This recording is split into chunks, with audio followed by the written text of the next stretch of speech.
Bonjour à toutes et à tous. Aujourd'hui, que diriez-vous de parler de la fondation de la SPA, des batailles d'Austerlitz et de Loigny, tout en évoquant le sacre d'un empereur et l'abdication d'un autre? Comment ça, il n'y a aucun lien entre tous ces faits? Vous en êtes sûr? Pourtant... C'était un 2 décembre.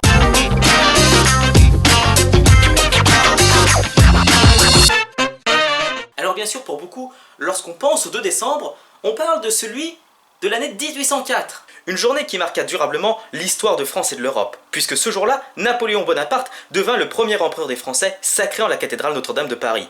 Et en cela, il rompait avec la tradition monarchique, puisque la plupart des rois étaient auparavant sacrés à Reims. On pense également à l'année suivante, 1805 donc, et la bataille des 3 empereurs, qui survint dans le sud de la République tchèque, près d'Austerlitz. Une victoire que l'on célèbre encore chaque année à l'école militaire de Saint-Cyr, mais outre l'exploit militaire, que nous a offert cette victoire? Eh bien, 180 canons, avec lesquels nous avons conçu, en partie, la colonne Vendôme. On comprend mieux le « Soldats, je suis content de vous » lancé par l'empereur à la fin de la bataille, très certainement enthousiaste à l'idée de pouvoir embellir Paris d'un nouveau monument. Faisons un bond dans le temps maintenant, et passons au 2 décembre 1848. Et là, quelle coïncidence! On va encore parler d'empereur. De Ferdinand Ier d'Autriche, fils de François Ier d'Autriche, défait quelques années plus tôt par Napoléon à Austerlitz. Bon, il faut croire que le 2 décembre ne réussit pas au trône autrichien, puisqu'en effet, ce jour-là, Ferdinand Ier dut abdiquer, des suites d'une révolution qui a duré à peu près 1 an, au profit de son neveu, le Kaiser Franz Joseph, qui sera l'époux de la célébrissime Sissi. Ce surnom d'ailleurs, la Kaiserine Elisabeth, l'a hérité du fait qu'elle signait ses lettres de Lily. Mais beaucoup ont confondu son N avec un S, ce qui a donné Sissi. Alors forcément, la Kaiserine Elisabeth, ça le faisait, mais la Kaiserine et Sissi-Sabeth, on comprend moins. Mais c'est ce qui est resté pour la postérité. Et pendant ce temps, en France, le 2 décembre 1852, Louis-Napoléon Bonaparte devenait Napoléon III, second empereur des Français. Mais comme chacun sait, le Second Empire s'acheva brutalement avec le début du conflit franco-prussien, qui connut le 2 décembre 1870 l'une de ses plus sanglantes batailles, entre Orléans et Paris, dans le village de Loigny, aujourd'hui dénommé Loigny-la-Bataille.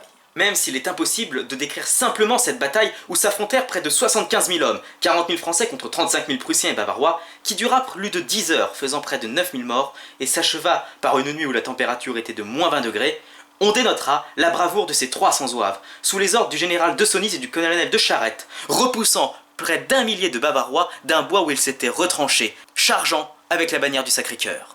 Chacun des porteurs de cet étendard d'ailleurs fut tué ou grièvement blessé, et le tissu, visible à Loigny, est encore taché de leur sang. Une poignée d'entre eux parvint à pénétrer dans le village, en proie aux flammes, sans parvenir à le tenir. Retranchés dans le cimetière autour de l'église, les derniers zouaves luttèrent jusqu'à la dernière cartouche, jusqu'au dernier sang. Juste avant la charge, les zouaves auraient dit au général de Sonis qu'il les menait à la fête. Seulement, ils ne furent que 102 à en rentrer, les autres gisant dans la neige. Et la SPA dans tout ça, allez-vous me dire?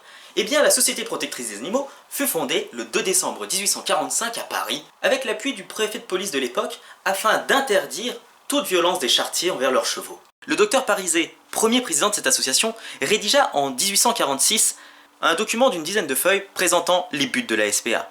Ils étaient alors d'ordre moral et économique. Moral, car selon le médecin, des hommes si prompts à s'irriter sur des animaux le seraient également envers leurs semblables.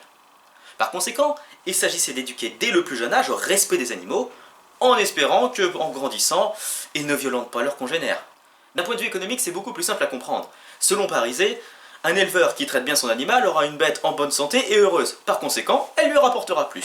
Notre combat de la SPA fut de lutter contre la douleur, en condamnant ceux qui feraient souffrir de façon injustifiée un animal. Il n'était alors pas question de remettre en cause le fait de tuer des animaux, puisque selon notre bon docteur, empêcher la consommation de viande serait, à l'époque où il écrivait, un attentat contre l'humanité pas encore prête à s'en passer, laissant entrevoir un potentiel futur sans viande que défendent aujourd'hui bien des associations. Mais attendez, une chose me vient. Les végétaux sont beaucoup plus développés que les animaux.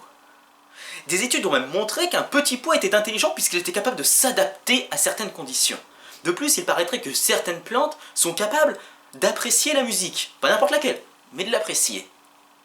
Par conséquent, sur le simple postulat que le petit pois n'a pas de bouche et qu'il ne peut pas crier son mal, il semble plus humain de lui planter sa fourchette. Mais si ça se trouve, une carotte lorsqu'on l'appelle, celle-ci souffre, l'homme est si sadique.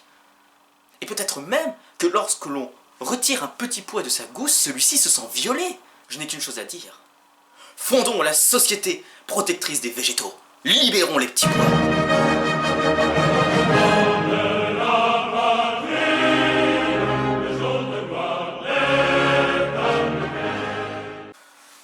Oula, excusez-moi, là, je m'écarte un peu du sujet, mais il faut dire que tous ces aigles, ça me fait perdre la tête, là. Je suis désolé.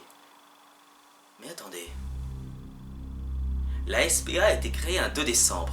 Or, nous l'avons vu, le 2 décembre marqua souvent la naissance, le rayonnement ou la chute d'un empire.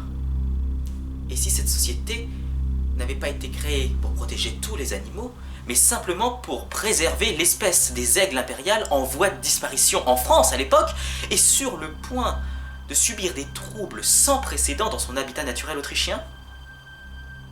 Et comme par hasard, 7 ans après la création de la SPA, n'a-t-on pas assisté en France à une réintroduction de l'espèce qui s'y acclimata à merveille, hein, avant de ne pas résister à l'afflux de rapaces germaniques. Mais bon, ça c'est une autre histoire, mais qui s'y acclimata.